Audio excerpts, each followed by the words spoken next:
présenter les objectifs de la mission, rappel du processus de développement et des outils technologiques, les dispositions techniques et opérationnelles pour en tout cas bien administrer la plateforme, une présentation générale de la plateforme avec les différentes fonctionnalités, en tout cas on va prendre un peu plus de temps sur cet aspect. On va parcourir l'interface administrateur, l'interface acteur, ce qu'on appelle utilisateur, et le parcours de l'interface invité. On va finir par les prochaines étapes. Les prochaines étapes, c'est pour dire que à la suite de cette formation, quelles sont les étapes à faire. En termes d'objectifs, on rappelle que il y a 3 objectifs spécifiques liés à cette mission. C'est d'abord d'améliorer la coordination entre les acteurs de la sécurité alimentaire à travers la mise en place de cette plateforme. Ensuite, c'est d'accroître l'efficacité de la réponse à la sécurité alimentaire et de renforcer la redevabilité des différents acteurs. En termes de fonctionnalités attendues de cette plateforme, nous en avons plusieurs. C'est l'authentification et la gestion des utilisateurs, c'est-à-dire ce qu'on appelle la gestion des profils.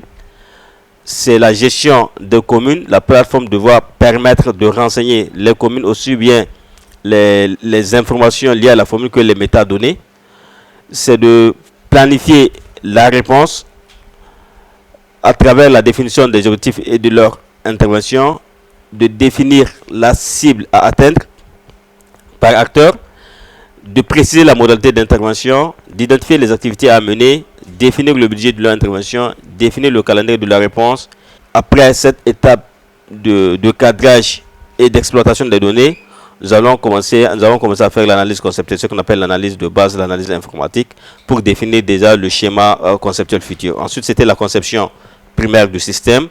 Nous avons continué avec le développement des interfaces, des différentes interfaces, et pour finir avec la conception détaillée, les tests d'intégration et la présentation et validation auxquelles nous assistons aujourd'hui. Voilà les démarches que nous avons suivies pour aboutir à ce produit. Pour améliorer cette remontée des informations, au lieu de toujours continuer à partager les matrices assez difficiles, diverses, de différents acteurs, au niveau du dispositif, évidemment, de concert avec le PAM, on a jugé utile de créer cette plateforme digitale qui permet de voir la planification, mais aussi le suivi des activités de la réponse. Nous allons échanger avec les responsables du cabinet qui a installé cette plateforme, qui a mis en place la plateforme, va nous donner les différents outils afin qu'on puisse au moins s'approprier de son utilisation.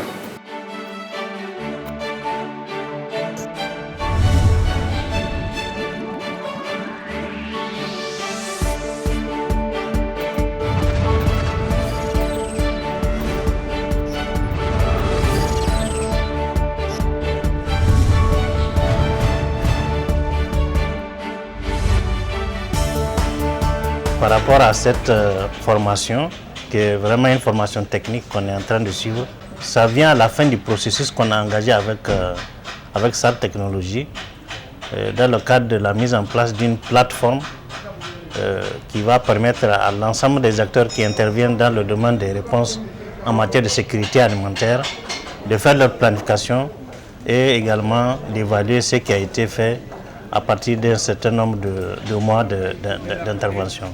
Nous sommes là au dispositif national de prévention et de gestion des crises alimentaires pour assurer la formation des administrateurs et utilisateurs sur la plateforme digitale que nous avons développée à la grande satisfaction des utilisateurs. Cette plateforme permet de non seulement faire la planification des activités de sécurité alimentaire, mais aussi d'assurer le suivi.